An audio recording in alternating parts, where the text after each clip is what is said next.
Hey guys, Triple B here! The full set list for Japan's next set, Heatwave Arena, has just been revealed. Let's check out what cards are going to be worth picking up when it releases in English later this year, should be about May, in our Destined Rivals set. So the first cards of every set are always the grass Pokemon, so let's get through these. We're seeing Ethan's Pinsir has Vice Grip, does 20 damage for one grass, which is kind of there.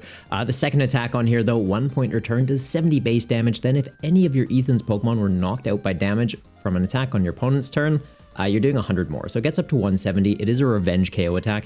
If you're doing weakness, so into something like Charizard EX, that gets doubled up to 340. You're taking a one-shot into them, which can be pretty relevant. And if other grass weak Pokemon start seeing play in the meta, I believe the new Mamoswine EX is going to be grass weak as well. You'd be taking that out with the 340 damage you're doing. So not a bad card to include. It is an Ethan Pokemon, so there's ways to accelerate some energy onto that, which is kind of cheeky, and we'll get to those cards in a bit. But honestly, I think this card's decent. Like as a one-off copy in an Ethan deck, yeah, seems solid. In grass decks, obviously a little bit less relevant since it's specifically if any of your Ethan Pokemon are knocked out, not if a Pokemon was knocked out. So it's literally just you're building an Ethan deck if you want to run this card. We're getting to see a new Yanma. I don't believe this line was previously revealed. Colorless energy, switch out your opponent's active Pokemon to the bench. They get to pick the new active, so it's kind of just like a pseudo gust effect, like Repel or Escape Rope. Can be a little bit disruptive. We do have Pokemon that can just do that as abilities though, things like Iron Bundle, but if you're kind of just trying to buy yourself a little bit of time, it's not a bad option to go into. And if you're using this to evolve up into Yanmega and happen to start it, okay, might force your opponent to discard some energy to hard retreat or find a switch card. The Yanmega though, very interesting card. The ability Buzz Boost makes it so once during your turn, when this Pokemon moves to the bench into the active spot, you can search your deck for 3 basic grass energy and attach them to this Pokemon. Then you're going to shuffle your deck. So this could be comboed with things like Raging Bolt EX, who doesn't care where energy is, it just wants energy in play to discard them for its attack. This is a great way to rush it out of your deck, right? Currently it's played with Ogerpon EX. You need the grass energy in your hand to trigger its ability. It's once per turn, it's one card. It does draw you a card though, so that's pretty big. But the fact that this can just be like bouncing into the active each turn, getting you 3, that's 210 damage for your Raging Bolt to be doing. Yeah, that's not bad. That's not bad at all. And then you don't need to get that energy back into your hand to be able to reuse it. You just have to get it back in the deck with things like Super Rod or Energy Recycler. So honestly, very keen for this card. Likely just be able to run it as its own deck too. 210 damage, move 3 energy from this Pokemon to one of your bench Pokemon. It's doing some decent damage. There is ways to kind of pump these numbers up. There's a Lilligant coming out in Journey Together that boosts your grass Pokemon's damage up. So you'd be able to just get this 210 up to like 230, 250. I believe it stacks. So be doing some pretty good numbers, and maybe a maximum belt on there. Could just make like a Yanmega deck. And maybe when Legends AZ releases, we'll get a Mega Yanmega. Split evolution line could be pretty cool. The Cynthia's Roselia and Roserade. The Roselia, 20 damage, colorless energy. It's fine. It's here to evolve up into Roserade. The ability on here makes it so your Cynthia Pokemon do 30 more damage to your opponent's active. Doesn't say you can't stack this, so 4 of these in play, 120 extra damage on your attacks. It's a little bit nutty. You're probably not going to be in a situation where you're running that many. It's likely just going to be able to fix up some breakpoint numbers, but there's rogue deck potential there for you. And Cynthia has some very interesting Pokemon this is going to stack amazingly with. So if you're going to play a Cynthia deck, highly recommend picking up this card. Shaman. I like that this got printed. So rotation's hitting us in end of March for PTCGL, mid-April for physical events, like I think April 10th, April 11th off the top of my head. So there'll be no more bench protection temporarily. We typically have Rabska, which protects your bench from damage and effects of attacks, but there'll be a brief period where we don't have basic Pokemon you can just slap on your bench and provide bench protection. Shaman, though, will be coming out in our May set, and the ability on here makes it so you prevent bench damage to your Pokemon, but only ones that don't have a rule box. So your pre-evolutions that you're trying to get into, like your EXs, you can be keeping them alive with this. There's not too many things post-rotation that are going to be doing bench damage. I think there's N-Star Manitan and there is Greninja EX. If you can think of any other relevant ones, let me know in the comments down below, but just having a response to them if they do start seeing play, or if we do start seeing more Pokemon that have bench damaging attacks, this could be relevant. Hydreigon EX, there's another one. Obsidian does 130 to the active and to 2 things on the bench. So yeah, this could be helpful for that. Does have ADHP, so you can't get it out with a Buddy Poffin, unfortunately. You're going to have to Nest Ball or Ultra Ball for this, or Bug Catching set, so there's ways to get it out. But yeah, very interesting card, and I'm glad they printed it, Going to be great for GLC, adding grass, bench protection for grass types, and then also for budget build battles, just protecting all your guys in play. We don't play any rule boxes in that format, so solid card. The Dwebble line, it's got Ascension on here, 1 colorless energy. Search your deck for a card that evolves from this, evolve up into it, and when you do, you're going to turn into Crustle that just ignores all damage from Pokemon EX. So if you're into an EX heavy deck, you Ascension, and then it's just like, you can't hurt me now. I went second to make sure that you could do nothing. You just have that in play. If they don't have a counter to your EX wall, it's just GG. So yeah, solid card. The attack on here is a Shred effect, so grass, double colorless, 120 damage to the active, and it's not affected by any effects on your opponent's active Pokemon. So anything that reduces damage or ignores damage, you got, nah, that's fine. Just get right through that. Also noticing the sign turned off. There we go. Yeah. I keep meaning to get that replaced, but it is what it is. A new Applin line in here. The Applin and Diplin, I'll be honest, they're just in here to evolve up. We already have other ones that are probably better. You'd just be running the Festival lead one. The Hydrapple, though, is the main kind of selling feature here. It's the first non-rule box Hydrapple we've ever gotten. It's 1 grass energy. You're going to discard 6 grass energy cards from your hand, but just declare a knockout into your opponent's active. So Goldango EX is kind of the most comparable card I've seen to this, where it's like, if you discard 6 energy from your hand, you'd be doing 300 damage. You'd need 7 to be able to take out stage 2 EXs. Hydrapple just goes, I only need 6 to take them out. The trade-off being Hydrapple can't scale down. So scaling up, it's better than Goldango, as it's got, hey, 6 and higher, that's fine. It's just 6, but lower than that, it's like, well, if you want to take out a single prize Pokemon, you're still having to discard 6 energies. I was like, yeah, a little tricky. Interesting card. I'm sure someone will cook up some rogue deck lists with it. I'm going to be honest, I don't really see this impacting the meta, but it's a fun card. Fun card nonetheless. Teal Mask Ogerpon, we're getting the non-rule box versions of all the Ogerpons in this set. Grass Dance, you're going to search your deck for a basic grass energy, attach it to one of your Pokemon. Second attack on here, double grass and a colorless, 120 damage during your next turn. This Pokemon can't use this attack. It's fine. Like we do have that Ogre Mask item card where it's like you can switch Ogerpon with a Ogerpon from your discard pile. So yeah, Ogerpon box just needs a non-rule box attacker like to get through things like Crustle. We're getting versions of that you can be experimenting with. I don't know. I don't really think it's that impressive. Maybe grab 1 copy just to be safe, but like I don't think that one's going to be relevant. Ponytail, colorless energy, 10 damage. You get our multiplier of 10. You're going to flip 2 coins, do 10 damage for each heads. Yeah, it's not bad. It's going to evolve into Rapidash that can just draw you a card once per turn. We've seen things like this before. They're okay. They're typically just good when they have like a secondary attacking option to them, like Dodrio that we currently have. Takes damage each time, but it draws a card, and then each damage that it takes boosts up its attack damage by 30. It's colorless energy, so it's an easy backup attacker you can go into in a pinch. This Rapidash, though, it's 2 energy to do 60 damage. It's just drawing you a card. I don't know. It doesn't even have like free retreat, so it's not like a great pivot thing. I just don't see this seeing play. Maybe in pre-release, that would be about it. Ethan getting a Cyndaquil line. So the first one on here, fire energy to 30 damage, ditch an energy from this Pokemon. It's not bad. You're going to be taking out things like Badu. So yeah, that's fine. Great little starter for you to get the game going. Going to evolve up into Quilava, which is very relevant though. Has the ability Adventure Bound. Once during your turn, you can search your deck for an Ethan's Adventure, reveal it, put it into your hand.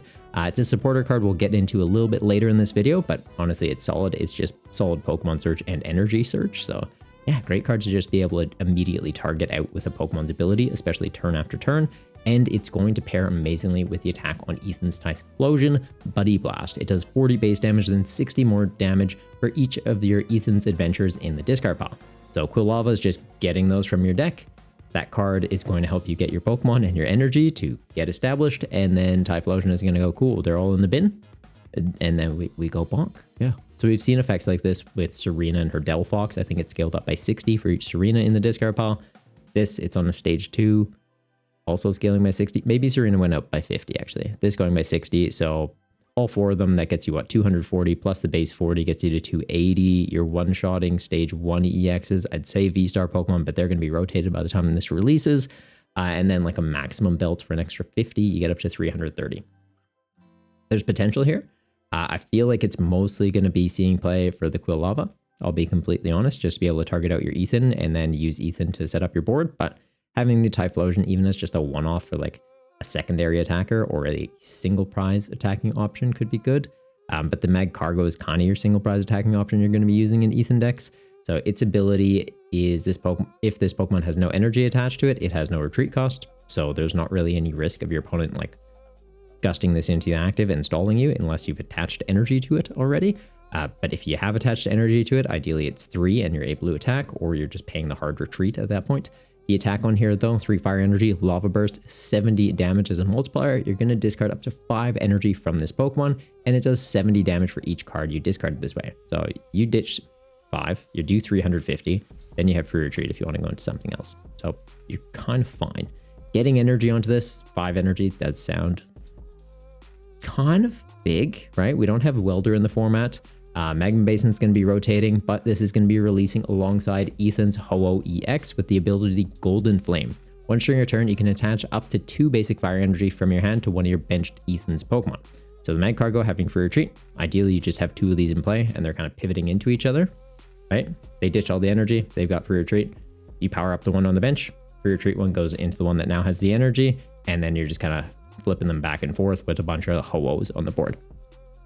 It doesn't say you can only use 1 Ho-Oh each turn either.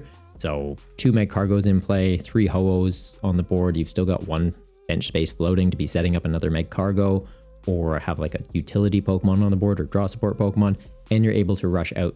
What is that? 3 Ho-Ohs, that's 6. Attachment for turn is 7.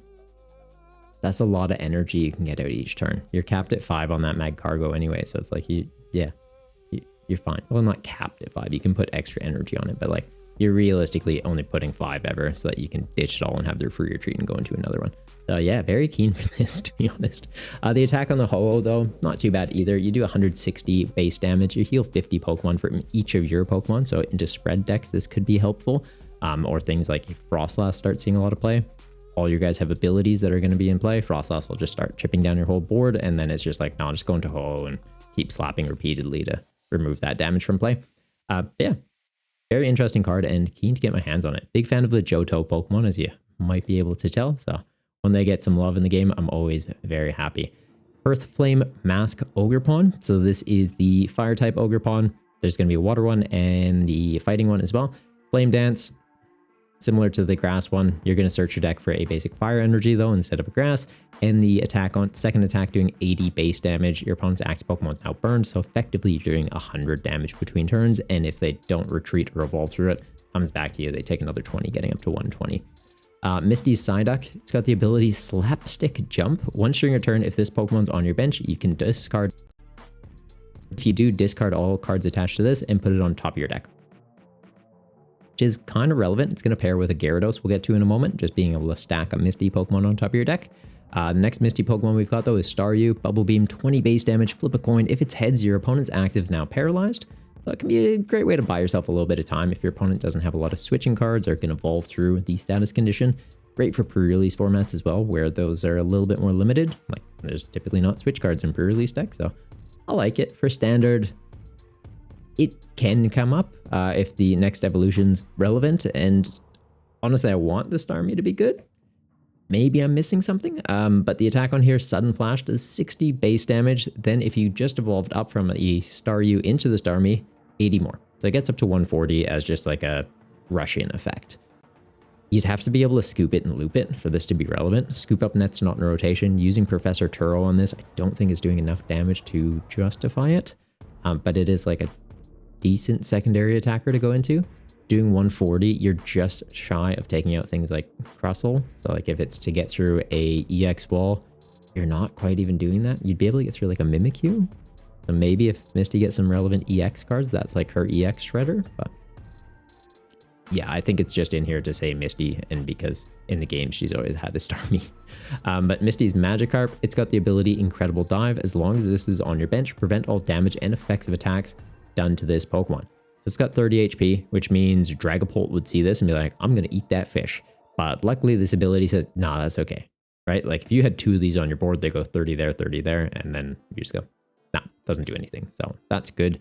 It's going to evolve up into the Gyarados. Like I said, this is going to pair nicely with the Psyduck. Since the attack on here does a multiplier of 70, you're going to discard the top 7 cards of your deck, then do 70 damage for the amount of Misty Pokemon that you find there. It doesn't say you shuffle them back into the deck, so you're going to need ways to constantly recycle the Pokemon back into your deck. But if you hit all 7, you're doing what, 490 damage? You're taking out anything in the format. Ways to stack your deck. You've got that Psyduck that can bounce itself onto the top. You've got Academy at Night that can put a card from your hand on top of the deck. And then you've got Cypher Maniac, which can search your deck for any 2 cards and put them on the top. The sequencing of that, you'd have to go Cypher Maniac because it searches your deck. You're going to take 2 cards, you shuffle your deck, then you put those 2 cards on top. Psyduck bounces itself, it goes on top. Academy at Night puts a card on top. So like you're guaranteeing yourself 4, which is what, 280 damage? Then you just have to hope to hit a 5th to get up to 350. Not bad, or have a maximum belt on here to get up to 330. So like the Gyarados hits some solid numbers. It's just going to be around the idea of, can you consistently recycle Pokemon back into your deck? And are you going to be hurting your consistency by discarding cards that you need for other things like Gust and Draw Power? So very keen to experiment with this. Gyarados is one of my favorite Pokemon, so anytime it gets a card, I'm always very happy to try and find a way to make the decks work. Last like one that had an effect like this was the Team Up Gyarados, which discarded the top, I think it was also 7 cards of your deck. For each water energy that you found there, you did, I want to say 40 damage, 30 or 40 damage. It's been a bit since I played the deck. But then you discarded every other card and the water energy got recycled back into your deck. Like you just shuffled them in. So in the late game, like you're just kind of discarding everything from your deck that isn't a water energy. And then in the late game, it's just like smack, smack, smack. And it was super cool. The fact that this is just discard everything, nothing goes back in, it'll be trickier. Misty's also getting a Lapras. It's got Swim Together. Search your deck for up to 3 Misty Pokemon, reveal them and put them into your hand. Then you're going to shuffle your deck. So you're going to be likely getting your Psyducks and just like bouncing them all on top of your deck. I guess that's the other thing. The Psyducks, you can trigger multiple. They go on top of the deck. So if you want Cypher Maniac, Academy at Night, that's 3. Trigger 3 Psyducks. That's 6 cards on top of your deck. I guess you could trigger 4 Psyducks, technically 7 cards on top of your deck. Guarantee yourself 490. So there is a way to do it. But bit overkill. You don't need to do 490 damage. Cynthia's Feebas, though. So water Pokemon, these ones aren't for Misty, though. It's going to have Undulated as the first attack. 10 damage, flip a coin. If heads during your opponent's next turn, prevent all damage and effects done to this Pokemon, so potentially making itself invincible. Not like the Magikarp, who's just like, hey, I'm on the bench, I'm invincible. This is in the active, and maybe it is. And I'm not sure why I said the first attack. It's only got 1 attack. So first and only attack is that. The evolution for this, though, being the Milotic, Aqua Split, Water, and a Colorless Energy, you're going to do 60 damage, then 30 damage to 2 of your opponent's bench Pokemon. You can be boosting this damage up with Rose Raid, so honestly, kind of cool card for alternate formats like Budget Build Battles, where I host tournaments every Friday night in the Central Australian time zone. There's no Rulebox Pokemon allowed, and it's not type limited. So like GLC, this will be okay, but you don't have the Rose Raid to pump up your damage. Budget Build Battles, you can be running the Rose Raid, you can be running the Milotic, and you're not limited to just 1 count of cards. You can have 2 counts of cards. So you can stack Rose Raids up, you can have multiple Milotics out. Yeah, it'll be a really interesting card to hit the active pretty hard and be setting up numbers on your opponent's bench. For Standard, kind of mixed on it, I'll be honest. It could be helpful to do type coverage into Ethan. If Ethan's cards become relevant, they're all fire types. You hit them for weakness, you set up numbers onto their bench. It's not bad. But needing, water and a colorless energy, I'm not too sure how you would want to run this. Like if you just go all in with Milotic and Rose Raid as your deck, or if you run this with Cynthia's other Pokemon and just like sneak in a couple water energy to help pay the attack cost. It'll be one worth experimenting with. Weasel, it has attacks, they say numbers. It evolves into Floatzel. 30 damage, flip a coin. If heads, discard an energy from your opponent's active Pokemon. It's a double colorless energy to use the attack. DTE is rotating. I don't think it's good enough. I'm fairly certain we have other cards that have this Crushing Hammer type effect on them that just cost 1 energy in the format still. I just don't really see it being great. And the second attack on here, 140 damage. During your next turn, this Pokemon can't attack. It's not even this Pokemon can't use this attack, it's just at all. So maybe pre-release sees a bit of play. Standard, I don't see it. And any other formats, I don't really see it. Dondozo getting its first EX, and it's about time. Not seeing a Tatsugiri to pair with it, at least not yet. So maybe we get some sort of Tatsugiri that come along with it. I think we already have a Stellar Tatsugiri, and it didn't really interact with Dondozos in any way, shape, or form. So it feels like a missed opportunity, but nonetheless, Dondozo, pretty interesting card. 30 base damage, then 10 more damage for each damage counter on this Pokemon. So if you have ways to just like let this tank a hit, it can scale up. It's a nice revenge attack. We've seen Archaludon EX seeing quite a bit of play in Standard at the moment. It eats a hit, you put Relicanth in play, it copies the attack of the Duraludon, that's basically just this. It's 80 and then scales up by 10. This is 30 and scales up by 10, but you're just the big basic able to use this, so it's interesting. The second attack on here though, 120 base damage. You can do 120 more, and if you do, you take 50 damage. So it's a way to kind of help ramp up numbers for your first attack. The energy costs on here though, 2 energy for the first, 4 energy for the second. You're likely pairing this with Baxcalibur to be able to rush energy out, and I feel like there's just better partners for Baxcalibur, if I'm being honest. Like, you just play that with Chin-Pao, who's just a delete cannon. Maybe this is a one-off. Maybe, but yeah, I'll be honest, I don't think Dondozo has any meta potential, at least at the moment. If we get a Tatsugiri that's like, you can treat this Pokemon as a tool card, attach it to Dondozo, and it does a thing, like it boosts its attack damage up, or it boosts its health, or reduces how much damage it takes from attacks, that'll be a different story. But at this current time, I don't think Dondozo is going to be any good. Wellspring Mask, Ogre Pawn, same as the other ones, colorless energy, search your deck for an energy that's the same type as this Pokemon, so water, and then shuffle your deck. Second attack, 100 base damage, and heal 30 damage from this. It's fine. Electabuzz, lightning, colorless, 50 base damage, nothing else to it. And then it's going to evolve into Electivire EX with the attack Dual Bolt. Lightning and a colorless, it does 50 damage to 2 of your opponent's Pokemon. So literally just takes Electabuzz's attack and just says, do it twice. You can hit the active, you can hit the bench, you can just hit 2 things on the bench. Just make it hit 2 things and make me give up 2 prizes. It's pretty mid, I'll be honest. We've got a Raichu that for, I want to say, just 1 colorless energy, might be a lightning and a colorless energy, does 50 damage to everything in play. Does hit your own guys, which is the trade-off, but hits your opponent's entire board. The fact that this is a 2-prizer, still needs 2 energy, and only hits 2 things, I don't know, it feels weak. Second attack on here though, 180 base damage. If this Pokemon has at least 2 extra energy attached, it does 100 more, so 280 damage for 5 energy. Like, I don't know, I feel like Electivire just kind of keeps getting mid cards, and it's unfortunate. He's a cool Pokemon. Like, I've used him in the Black and White game, Black and White 2. I caught Electakid, evolved it up to Electabuzz and then Electivire, and I was like, okay. Like, he's a kind of a weird design Pokemon, but like, he's kind of cool. He's like a lightning Yeti type thing. Like, this is sick.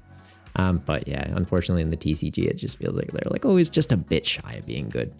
In GLC though, he's kind of all right. But yeah, finally getting like a 2-prizer, and then it still kind of misses the mark. Yeah, is what it is. Ethan getting another Pokemon being the Pichu, something worth noting too. In the Gold and Silver games, there was a spiky-eared Pichu as like an event. You can't see the tip of this guy's ear, so we don't know if it's spiky-eared or not, and I'm not sure if we've gotten the art rare for this yet. We can check at the bottom. So I'm wondering if they're kind of like having that covered as a little hint that it's like, is this the spiky-eared one? I don't know. And then if you get the art rare, it's like, oh, it is. So we'll see. We'll see. But that's kind of what I'm holding out for. The attack on here though, 30 damage and draw a card. For no energy, that's not bad. Like, we've got Cleffa that's no energy, draw until you have 7. So like, if you already have a big hand, it's not doing very much for you. This is straight draw, so even if you have 7 or more cards, you're always guaranteed at least 1, and you're doing 30. So it's like, oh, your opponent's trying to item lock you, bud you, that's fine, just delete that thing. You're setting up your hand for next turn. Yeah, maybe you couldn't use your items, but it's helping you get back into the game. Pick it up as like a one-off copy just to have. I'm not saying it's going to be super relevant, but there is situations where it could come up. Electrike, 10 damage, second attack, 2 energy, 30 damage. It evolves into Manectrike, 30 damage, second attack, 2 energy, 120. It does 40 damage to 1 of your benched Pokemon. So if you're running a deck that cares about... Oh, hang on. Running a deck that cares about how many damage counters are on your guys to scale up damage, like Dodrio we mentioned earlier. Maybe these pair together, or that Dondozo potentially. It does kind of feel like it doesn't do enough and wants a bit too much to do it. Like, if that second attack was 120, do 40 damage to 1 of your bench guys and just cost 1 energy, yeah, okay. The fact that you need to ramp out energy onto this, you need to evolve up into it. I don't know. I don't think it's quite good enough. Maybe for alternate formats, but even then it feels like a stretch. Rotom, first attack on here, Astonish, 20 base damage. Choose a random card from your opponent's hand. They shuffle it back into their deck. So a little bit of cheeky disruption. You don't get to see what they have, right? Like, it's not like you're getting to see their whole hand. Discard cards from it. It's just, hey, that card, show me what it is, put it back into your deck.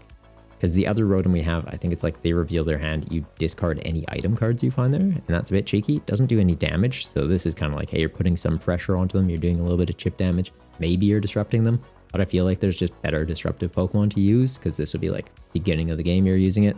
You could just go into Badu and be like, I'm doing 10 less damage, but you're not playing any items. That seems better, and it's got free retreat. Easy to knock out, but it's got free retreat and item locks. This, it's eh. Second attack on here though, 2 colorless energy, does a multiplier of 30. It's going to do 30 damage for each Pokemon tool attached to all of your Pokemon. So with a regular bench, you've got 6 guys in play, gets up to 180. With Area 0 Underdepths, you've got 9 guys in play, gets up to 270. Maximum belt on here, you get up to 320. You could be one-shotting a Dragapult EX. It feels like a lot though. Like you could try and make it work as like a silly rogue deck. I wouldn't see it's got, or say that it's got like standard potential though, really. Zero Aura getting a new card. Scratch, 20 base damage for a colorless energy. Second attack on here though, Thunder Blitz, 3 lightning energy. You have to discard all of them when you use this attack, but it's going to do 210 damage to one of your opponent's benched Pokemon EX. Very specific in what it's doing and a pretty relevant number to be hitting. So 210, you're going to be taking out Pheasantipity, you can be taking out Squawk abilities, and you can be softening up into other things. Be mindful, this is doing bench damage though. So Steel Mask Ogerpon also has 210 HP, but it also has the Terra Pokemon rule on it that says it doesn't take bench damage. So if you're into Raging Bolt, don't use this on an Ogerpon. Keep that in mind. If they have a Pheasantipity, yeah, take that out instead. But yeah, interesting card. Could see this slotted into like Miraidon as like a tech electric generator to charge it up. It's not a bad shout. Be very, very niche in the use cases for it, but there would be times where it would come up. Kind of sucks that it doesn't have free retreat. Like Zero Aura's whole thing is he's really, really fast, right? And then it's just like, nah, still 1 retreat though. It's like, just give him free retreat. Come on, he's speedy. He can bounce around the field. Ethan getting another Pokemon in Sudowoodo. So kind of a callback to in the Gold and Silver games. There's that Sudowoodo like blocking the path. You have to, you know, spritz a little bit of water on it and then he goes away. So Ethan's caught that obviously in his journey around Johto. The attack on here, impound, 20 base damage during your opponent's next turn. The defending Pokemon can't retreat. So that's just a way to lock them in the active. It's kind of like the Mawile we have right now, or Totodile that's just like hitting them, locking them. They can evolve through it. They can switch, like use an actual switch card to get around it. But if it's a fully evolved Pokemon and you can see they've gotten rid of all their switch cards or have low counts, could be a way to buy yourself some time in the mid to late game or even just in the early game to just gust something into the active. Just lock it. It's not a bad shout. The second attack on here though, Attempt Mimicry. You have to flip a coin, which is not a card or not a word I like reading on an attack. And then you choose one of your opponent's attacks, their active Pokemon's attacks, and if you hit heads, you get to use that attack. So you're banking on them having an attack you actually care about, and then also 50-50 if you use it. Like into Dragapult, maybe you're getting to use Phantom Dive. Maybe you're just doing nothing and then they delete you the next turn. It's like, oh, okay. Or like into Charizard in the late game. Maybe you're hitting them really hard. Maybe you're doing nothing. Like to be taking the one shot into Charizard. They've taken 5 prizes. Then it's like you're doing what, 180 plus the 150. You'd get there. But if you whiff that coin flip, they win the game. So I don't know. Interesting card. I feel like it's, again, one of those things that in pre-release could be cool. Or if we get cards that let you reflip coins again, like we used to have Glimwood Tangled. We used to have a Victini that had an ability that was like, when you flip a coin, you can just choose to flip it again. So if we get reprints of things like that, could come up. But yeah, even then, it's like, it's okay. Cynthia's Gibble line though. So these very, very interesting cards and they're super excited to build decks with them in both standard and budget build battles. GLC, probably not because the final evolution is a Roblox Pokemon and like the mid evolution doesn't really do enough for that format. But Cynthia's Gibble, Rock Hurl, 20 base damage. This attack's damage isn't affected by resistance. It's nice. It's got 70 HP, so you can get it out with Buddy Buddy Poffin. Cynthia's Gabite has the ability Champion Skull. Once during your turn, you can search your deck for a Cynthia Pokemon, reveal it, put it into your hand. That's why I like it for budget build battles, because the attack on here, you're doing 40 base damage. You can be searching your deck for things like Roserades, be evolving them up, boosting up this attack damage. That seems pretty good. 1 energy to do an attack that can scale up. I like it, and it's just got inbuilt Pokemon search. So yeah, cool. The reason I said not for GLC is because I think these are pretty much the only fighting type Pokemon Cynthia has, and it's just, you just use different cards. And then the final evolution is a EX. So Cynthia's Garchomp EX, 100 base damage. You may draw cards until you have 6 in your hand. Not bad. You can be boosting that number up with the Roserades to be half hitting into things and making sure that you have cards to play on the next turn. Seems good to me. And the second attack on here for 2 fighting energy, you're doing 260 damage. You do have to discard all the energy from this Pokemon when you use it, but ideally you're having multiple Roserades in play. You're one-shotting things like Charizard EX, Dragapult EX, etc. Or even without Roserades, you're one-shotting Goldangos. Yeah, seems like a cool card. I like that it has like the inbuilt consistency with the first attack and then just the hey big delete cannon potential with the second attack. Mudbray's getting a new card. Fighting in a colorless, running charge, 40 multiplier. You're going to flip a coin until you get tails and do 40 damage for each heads. So potentially you can be doing just like infinite damage if you just constantly flip heads. And you're just at the table for an hour and a half waiting for it to hit tails. And they're like, my guy's already dead. Can we just move on? No. Or you could be doing 0. There's a trade-off. It's going to evolve up into Mudsdale. The ability on here, Mudcoat, makes this take 30 less damage from attacks. The attack on here, 130 base damage, 2 fighting and a colorless, no text to it. So it's just, hey, I take less from your hits and I can hit you for a decent number. For something like GLC, if you're kind of leaning into just like a tanky fighting rock deck, could see this seeing play. We've got Lake Acuity, we've got Rock Chestplate, and then this ability on there. Yeah, interesting concept to play around with. Same with budget build battles, you could experiment with that. Lake Acuity will be rotating though, and then that format does follow the standard. Sorry guys, got something in my throat. That format does follow the standard rotation. So unfortunately, Lake Acuity will be gone, but Rock Chestplate will still be around. So like Rock Chestplate on here. Yeah, it's not a bad idea to go into. Tank some hits, scoop it and loop it with like Professor Turo. Getting the energy onto it might be a little bit tricky. There's the Garganical to accelerate out fighting energy. We've got Crispin that can get you fighting energy and a different type of energy. 2 fighting and a colorless. So it's like first attachment for a turn before it evolves is a fighting. Next turn, Crispin could get online. So yeah, for budget build battles could be interesting. For standard, no. Outside of pre-release, I don't think you'll see play. Arven's getting some Pokemon in this set. So he's got Toadschool, Slight Intrusion, 30 base damage. This Pokemon also does 10 damage to itself. It's fine. Takes out a Budew, so no complaints there.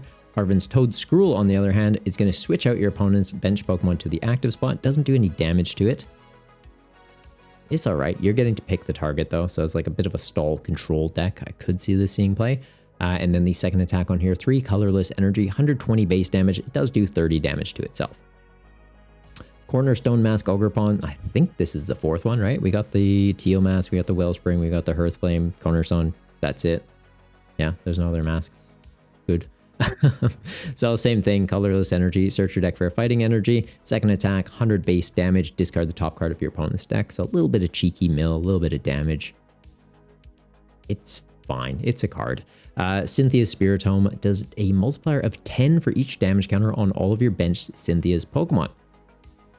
I like it. The damage isn't affected by weakness, so it's not able to like hit really hard into things that are dark weak. Unfortunately, you do have to just manually charge up the damage in every situation, but yeah, it could be an interesting one. Like Garchomp tanks a hit, you move it to the bench, you go into this, 1 colorless energy, just basically send that damage back at your opponent. It doesn't get removed from your Garchomp, but it's like, oh, you did 300 damage to him? I do 310 damage to you. Oh no, just 300 damage to you. 10 multiplier, not 10 plus. Yeah, interesting card. We had a Spiritomb previously that could like damage itself each turn and scaled up damage based on how many counters were on itself. 1 by multiplier of 30. This goes off all of your Cynthia Pokemon though, so makes sense that they kind of reduce the number, like because you have more potential to just hurt your own bench and ramp this up. So there was that Raichu we mentioned earlier that does 50 damage to everything in play. Could play it with this. You could also play this with like Steelix, that's 1 steel energy. 130 to the active, damage all of your bench guys, 30 damage. So this needs a colorless energy. You can easily use that steel energy to pay for this and pay for the Steelix, hurt your own board, and then just ramp out, yeah, damage with your Spiritomes. Like 4 Spiritomes on your bench and maybe a Roserade. Steelix hurts them all. Just kind of goes from there. So interesting concept to play around with for sure. It seems like it has a bit of potential, but with the amount of things that can put out damage counters like Monkey Dory and Dragapult, I don't really think you want to be playing a deck that's reliant on hurting your own board. That's just me. Because, yeah, Dragapult sees that it's like, oh, that thing has 30 health left. That thing has 30 health left. Take them out. Gardevoir sees that that thing has 30 health left. They go attach a Dark Energy on Monkey Dory, take a prize, then knock out the active, take a prize. I want it to be good, but I don't think it will be good. As just like a 1 slot into a Cynthia deck for late game, like very situational. It makes sense, but as its own deck, probably not. Arven's getting a Mastiff line. So the Mastiff, 10 damage and 50 damage. Evolves into Mabastiff, does 30 base damage. Then if this Pokemon has no damage counters on it, 120 more. So 150 for a colorless energy on a 2-prize Pokemon. It exists. The second attack on here though, 210 base damage.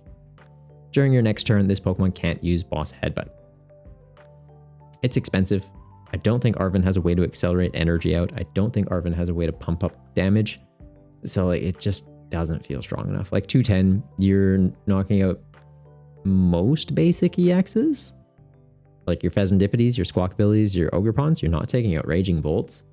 Into like stage 1s, into Goldango as an example. You're not doing much into him. You need to have a maximum belt on there. I don't know. Like it'll be a funny concept to play around with, but it's not going to be a good deck. Like I don't see that doing well at any actual tournaments. Shenanigans on ladder, sure. Tauros, Horn Attack, 30 base damage for 1 colorless energy, and Clean Hit for 2 energy. You're doing 50 base damage. Then if your opponent's active Pokemon's an evolution, 50 more. So 100 damage into evolutions. Maybe for GLC, because it's a colorless Pokemon, you could be playing powerful energy on here to kind of like ramp up the numbers a little bit. You'd be taking out some stage 1 Pokemon like Bibberls and stuff like that. So it's all right. It's quick to power up. Standard, I don't see this being good. And budget build battles, I really don't see this being good. Arven getting a Squovit line as well. Has Nozru, 10 base damage. Before doing any damage though, you're going to discard all Pokemon tools attached to your opponent's active. Bit of cheeky disruption potentially. And Arven's Greedent has the ability Greedy Order. When you play this from your hand to evolve on your Pokemon, you can put up to 2 of Arven's sandwiches from your discard pile back into your hand. So I was like, oh, I wasn't done with that. Grab it back out of the bin. It's kind of gross, but hey, to each their own. The attack on here, 50 base damage for 2 colorless. You're just playing this for the ability. Arven's Sandwich, we'll get to it in a moment, but it's basically just a card that lets you heal some damage off. So it's kind of just like heal your Mabastiff, play Greedent, have the ability to heal your Mabastiff again. You're going to be trying to focus on just using Mabastiff's first attack and just hope that you're not getting 1-shot while you're trying to 2 to 3-shot things. Sacred Ash is getting a reprint. So this card was previously reprinted, or previously printed, as I said reprint. But you get to shuffle 5 Pokemon from your discard pile back into your deck. So solid Pokemon recovery. We do kind of need more of that at the moment. We've got Miriam to shuffle 5 Pokemon back into your deck and draw some cards. We've got Super Rod to shuffle up to 3 Pokemon or energy back into the deck. Night Stretcher to get 1 back. Lana to get 3 back into your hand. So having this to be able to put 5 back into your deck, especially with Misty's Gyarados being released, where it's like, I'm going to be discarding 7 cards each turn. It's like, well, make sure you have some Sacred Ash, so when you discard, you know, your Misty's Pokemon, you're putting them back in. So it's like Misty and Ash have finally teamed up in the TCG. He's just literally been, well, I'm not going to say it, but it's a bag of Ash this time around. So yeah, you can put 1 and 1 together. Arven Sandwich, heal 30 damage from your active Pokemon. If that Pokemon is an Arven's Pokemon, you're going to heal 100 damage instead. So that's kind of where that Greedent and Mabastiff, it's just you're repeating that, healing some stuff. I don't know. I don't think that card's going to be good. It's cool. I get that Arven, like in the game, he was all about sandwiches. I just wish that they did more than heal. Like if it was like, oh, if you used an Arven sandwich, boost the damage it does. It's like you're feeding it and giving it like an attack boost, or like heal 50 damage, its attacks do 50 damage, or like 50 more damage, like just like scaling stats to just like boost like +5, +5, +5 across the board or something like that'd be pretty cool. Switch getting reprinted, that's cool. Pokemon Catcher getting a reprint. Cynthia's Power Weight, New tool cards specifically for Cynthia's Pokemon. They're going to get 70 extra HP when this is attached. So your Spiritombs are bigger, your Roserades are bigger, your Garchomps are bigger. That's good. More HP on the board does mean that you can scale up Spiritom's damage more. It can mean that your Garchomps are out of range of being one-shot by things, making them work a little bit harder, right? It's got 320 HP, I believe, so putting it up to 390 means Goldengo needs to get 8 energy to one-shot you. Raging Bolt needs to get 6 energy to one-shot you. They scale by 70. 6 times 7, 420. Yeah, that'll do it. So yeah, it just makes your opponents have to work a little bit harder. So cool card to have.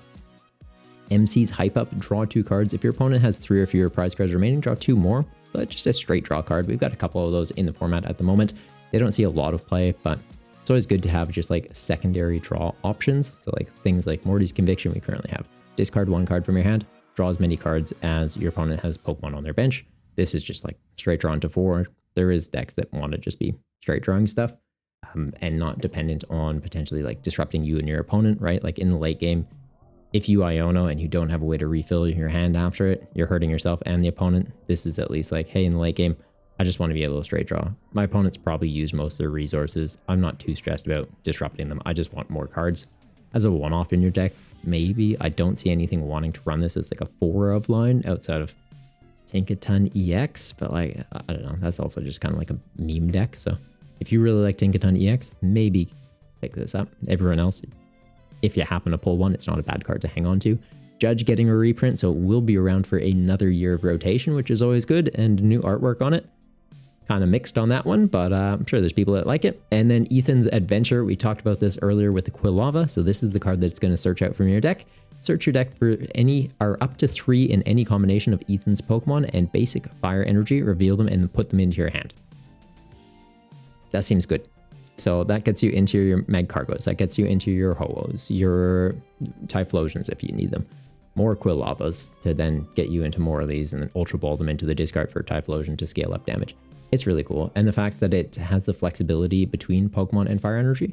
First time I saw this card, I think the translation must have been incorrect. It was like 3 Ethan's Pokemon and a Fire Energy. So it sounds like it's 3 in any combination of them. So if you just want to be getting 3 Fire Energy for Ho-Oh to accelerate out, you can do that. And I like it. That's cool. Very cool card. And then the secret rares, these are just the ones we've seen revealed so far. So there is going to be more on the set that just haven't popped up yet though. But Cynthia's Roserade's getting one, the Crustle's getting one, and he's kind of just like hunkered down like, oh no, I'm stressed. Do they have something that's not an EX? Are they going to kill me? Or maybe he's just a wall. You never know. Hydrapple getting a very interesting one, kind of just like a team up Kamehameha, just like super Hydrapple, maple syrup, laser beam going off there. That's neat. Rapidash getting one. It's a pretty card. It's a pretty bad card, but it's a pretty looking card. Rotom getting one. Arven's Greedent getting one. Cynthia's Garchomp getting one. It's kind of got her in the back as like a ghost. Ethan's Ho-Oh EX. I want this. I know it's going to be expensive. I want that. Hopefully I'll just pull it at pre-release, right? Just sort it. We'll just do that. And then Cynthia's Garchomp EX also getting the Illustrator rare treatment there. I like these trainer Pokemon. That's cool. She's in the background kind of giving the command. It looks like on a TV screen, and then you can see her actually like standing up on a ridge and just like, hey, Garchomp, go mess him up. She's like, yeah, I got this. That's cool. Ethan's Ho-Oh, he's kind of just like, hey, look, it's the bird. It's flying away. He's going to catch 4 of them somehow. Legendary creature. You're going to have 3 to 4 of these on your board though. But yeah, that is all the cards that are coming out in Heatwave Arena. Which ones of those are you most excited to start building decks with when we get these in May? Or are you kind of like already cracking into them, like making proxies of these and starting to test out deck lists already? Because I know there's people that are very keen for that. They're like, this format good, but next format better, and next format best. So I'd love to hear your thoughts on that. Also, if you made it this far into the video and you haven't already, don't forget to boop that subscribe button so you can stay up to date with the videos, and hitting that like button does a lot more for the videos to kind of help grow the channel than you might realize. Till next time though, stay golden, you Goombas.